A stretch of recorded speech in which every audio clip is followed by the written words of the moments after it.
No performer follows the exact same path in their career.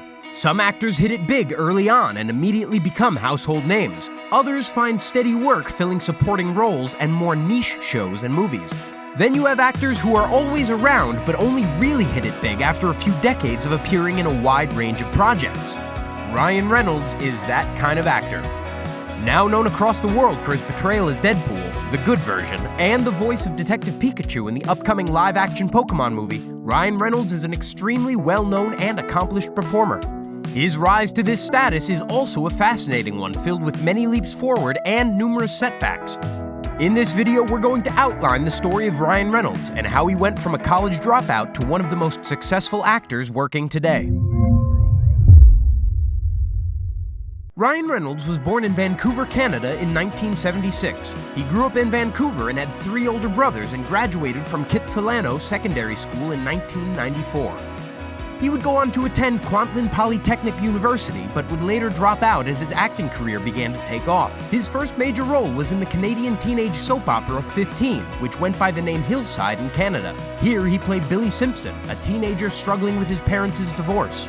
Billy would later turn to bullying other students as a means to cope with the anger and anxiety brought on by his parents' separation. This drama would run from 1991 to 1993, which means Reynolds was performing the role of Billy while still in high school. While the show never saw much widespread success, it did have a solid run for 4 seasons. Reynolds' notable co-stars in 15 were Unuka Ukuma, who voiced Android 18 in the Ocean Group dub of Dragon Ball Z, and Laura Harris, who would go on to play Marie Warner in the television drama 24. Ryan Reynolds would see his film debut as 15 wrapped up. He played the lead role in the 1993 movie Ordinary Magic. In this movie, he plays a teenager who was raised in India and organizes a hunger strike when his aunt faces an unfair eviction after he moves back to Canada. While it's tough to find official reviews of Reynolds' first film, it does sit at an 83% user score on Rotten Tomatoes. Reynolds' next role would be as Marco in the children's adventure fantasy series The Odyssey. Although he was only a supporting character, his appearance here would begin his trend of starring in stranger pieces of media. The Odyssey is about an 11-year-old boy who wakes up in the fantastical downworld after he suffers a head injury and falls into a coma. Here, no one grows past the age of 16, and he has to search for his missing father while fighting off a tyrannical police state of teenagers. It's not quite talking electric mouse weird, but it's certainly an odd show. While Reynolds would appear in a few projects following his work on The Odyssey, his next major role would be in the TV movie adaptation of Sabrina the Teenage Witch in 1996. Here, he played Seth, who was Sabrina's titular love interest for most of the movie, although she would end up with Harvey like she does in the television series. Although Ryan Reynolds wouldn't appear in the Sabrina the Teenage Witch television series. In fact, it's not totally clear if this movie is canon within the lore of the popular TV show. You see, most TV movies are made after a show proves to be a hit, such as the Even Stevens movie. However, the Sabrina the Teenage Witch served as a 90-minute pilot for the show, which is odd since it would have cost a lot more to make than a usual 22-minute pilot episode. While the movie did feature Melissa Joan Hunt playing the titular Sabrina, as she would in the show, almost every other role was recast. It's also worth noting that this Sabrina TV movie takes place in the town of Riverdale rather than Westbridge. Riverdale, of course, is the town where most characters in the Archie comic series live, and is the namesake of the CW show Riverdale. It's a little bit of a stretch, but this movie implies that magic exists in Riverdale and that a character played by Ryan Reynolds also exists within the universe of the television drama. We can only hope that future episodes of Riverdale feature the characters using dark magic to advance their own illicit affairs. Ryan Reynolds would then begin starring in the 1998 sitcom 2 Guys and a Girl. Here, he played one of the leading roles of Michael Berg Bergam, a college slacker who would go on to attend medical school with the goal of becoming a doctor. The show would perform well during its 4-season run and greatly bolstered Reynolds' career. His role as a med student also might explain why he guest starred in the Scrubs episode My Dream Job and played Turk and JD's college buddy Spence. Or perhaps that cameo is a reference to one of his most famous roles, Van Wilder, from the National Lampoon's Van Wilder movie. In this film, Reynolds plays a 7th-year college senior who parties as a way out of his responsibilities of adulthood. Hijinks ensue when the antagonist, Richard Bagg, yeah, the humor in this movie isn't subtle, tries to get Van expelled. 2002's National Lampoon's Van Wilder isn't a great movie. In fact, it was critically panned. However, it quickly became a film that people loved to make fun of and made Reynolds a more well-known performer. Sure, he was towing the line between famous and infamous, but Van Wilder did greatly boost his notoriety. Following his performance as Van Wilder, Reynolds would play a wide variety of parts in films with totally dissimilar tones and themes. He had a supporting role in the 2003 remake of the 1979 movie The In-Laws. Then he went on to star in the Canadian heist film Foolproof, which was partially funded by the Canadian government. In 2004, he would make a brief appearance in the beloved Harold and Kumar Go to White Castle film. This would be the second time Reynolds would star in a movie with Kal Penn, as Penn played the character Taj in National Lampoon's Van Wilder. That same year, Reynolds would play Hannibal King in Blade Trinity. Of course, this film would become one of the weakest installment in the Blade trilogy, and was reportedly plagued by a troubled production. It would be a number of years before Reynolds would star in a well-received action movie. Reynolds would then go on to act in a number of middling to panned movies, including 2005's Waiting, the same year's Just Friends, and 2006's Smokin' Aces. However, 2008's Definitely Maybe would see the actor starring in a better-than-average film once more. In this movie, Reynolds plays a father going through a difficult divorce while describing the events of his love life to his 10-year-old daughter. At the end of the film, she helps him realize that he really does love one of his previous partners and that she loves him back. In 2009, Ryan Reynolds would star in a number of films across multiple genres. He played Mike Connell in the comedy-drama Adventureland, who's a serial cheater that embellishes his musical prowess to sleep around. He would also star opposite of Sandra Bullock in The Proposal. In this film, he plays an assistant who has to pretend to be his boss's fiancée so that she can avoid deportation to Canada. Reynolds would also play Deadpool for the first time in 2009, but it wouldn't be the Deadpool we'd come to know and love. In X-Men Origins Wolverine, Ryan Reynolds portrayed Wade Wilson, a wisecracking mercenary and the alter ego of Deadpool. By the end of the film, he's transformed into Weapon 11 and has the powers of multiple mutants as well as a stitched closed mouth. This version of Deadpool was a stark departure from previous interpretations of the character and was rather poorly received. The negative reaction to this version of Deadpool would go on to inspire the more faithful adaptation of the character in the Deadpool movies.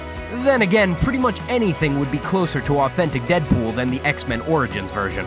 Reynolds' bad luck with superhero movies would continue when he played the leading role of Hal Jordan in 2011's Green Lantern film. This movie was both a commercial and critical failure and is a hodgepodge of some truly baffling decisions. Hal Jordan's iconic Green Lantern costume is rendered using CGI effects and depicting Parallax as a cloud master rather than using his more insect-like appearance from the comics. Its more typical origin story plot had also worn thin with audiences by the time it released. This film was an utter disappointment to both viewers and its producers. It was supposed to launch the DC Cinematic Universe, but tanked so hard that the franchise was delayed until 2013's Man of Steel. Reynolds himself has expressed his disappointment with the quality of the movie and would even mock it in later performances. Like when Ryan Reynolds as Deadpool stops real-life Ryan Reynolds from accepting the Green Lantern role during his end credit sequence in Deadpool 2. Following this flop, Ryan Reynolds would expand his work in the world of voice acting. He narrated and was an executive producer for the 2011 documentary The Whale. It follows the life of Luna, an orca separated from his pond at a young age that lives in Nootka Sound, Canada. He would also voice two central characters in sequential DreamWorks films. In 2013, he played Guy in The Croods and the titular character in the Turbo film. While The Croods received average reviews, Turbo was received rather well. This would cushion the blow made by Reynolds' next major film. 2013's R.I.P.D. is the lowest-rated action film starring Ryan Reynolds to date. This movie was an adaptation of the Rest in Peace Department comic by Peter M. Lenkov and lost whatever charm and appeal the source material had. He would bounce back from this flop with the 2014 film The Voices, though, and have a chance to prove his talent as a voice actor once again. The Voices is a black comedy horror film where Reynolds plays a schizophrenic who ends up committing a lot of manslaughter. Like, a lot. He also voices numerous talking animals in this movie, which are delusions caused by his character's declining mental health. Later that year, he would cameo in another comedy film, A Million Ways to Die in the West. Here, he played a cowboy that was quickly disposed of by Liam Neeson's character. This would be the second Seth MacFarlane film Reynolds would star in, having made a brief appearance in Ted a few years earlier. Although he did also appear as himself and voice a few other roles in Seth MacFarlane's Family Guy. Ryan Reynolds' next film would be the biopic Woman in Gold. Here, he plays a young lawyer helping a Holocaust survivor sue the nation of Austria after they refused to return a valuable painting stolen from her family in World War II. This biographical drama earned middling review scores, but did further demonstrate Reynolds' versatility as an actor. Reynolds would star in one more lackluster action movie before turning things around, and that bummer of a movie was 2015's Selfless. This sci-fi action thriller features a billionaire transferring his consciousness into a younger body, only to discover that Ryan Reynolds' character used to have a life of his own. Sadly, the movie's execution didn't live up to its premise. This extended streak of bad luck in action movies would finally come to an end in 2016, though, as Reynolds would give his now iconic performance as Wade Wilson in Deadpool. For as successful and acclaimed as the first Deadpool was, it almost didn't get made. The project wasn't fully greenlit until after test footage of its incredible highway fight was leaked and sparked audience demand for a full movie. Ryan Reynolds, who was integral to the development of the film, also implied that he may have had a role in leaking the test footage. Although, with Deadpool becoming the highest-grossing R-rated movie ever made, it's hard to imagine that anyone would be too mad at him. 2018's Deadpool 2 would keep this fourth-wall-breaking gravy train going, and incidentally become the second highest-grossing R-rated film of all time.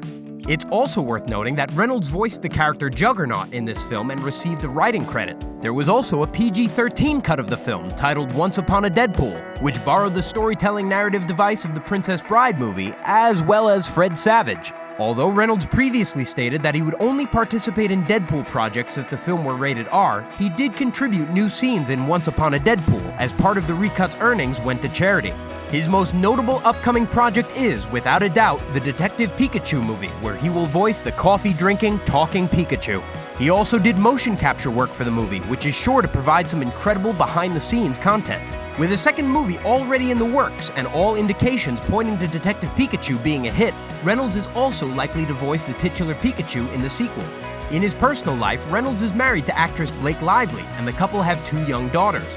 He became an official American citizen in 2018 and acquired a stake in Aviation American Gin in the same year, with the intent of playing a more active role in the business. Reynolds also is rather open about his struggles with anxiety and cites his giving interviews while in character as Deadpool as a means of coping. He was also voted the sexiest man alive by People magazine in 2010. In 2018, he would appear in the South Korean reality show King of Masked Singer, where he would perform the song Tomorrow from the musical Annie, for some terrific reason. Well, that just about covers Ryan Reynolds' professional career and life. While he has filled a variety of roles in his career, it seems as though he has recently reached his full potential in the Deadpool movies. The Detective Pikachu movie is also set to capitalize on his underappreciated skill of voice acting. While Reynolds is sure to portray Deadpool in future films, and another Detective Pikachu movie is in the works, his acting career can just about go anywhere from this point. He can star in just about any project he wants, and his surprisingly diverse filmography suggests that he's willing to star in just about anything. What do you think about this video and of Ryan Reynolds' roller coaster of a career? Let us know in the comments down below. And while you're there, please like this video and subscribe to Behind the Screen. We have plenty of videos about your favorite shows and movies already available, and even more coming soon. If you want to see our upcoming videos before anyone else, be sure to hit the bell icon. That way you'll get a notification as soon as our new videos go live. With the stuff we have coming up, you're not going to want to miss a single one.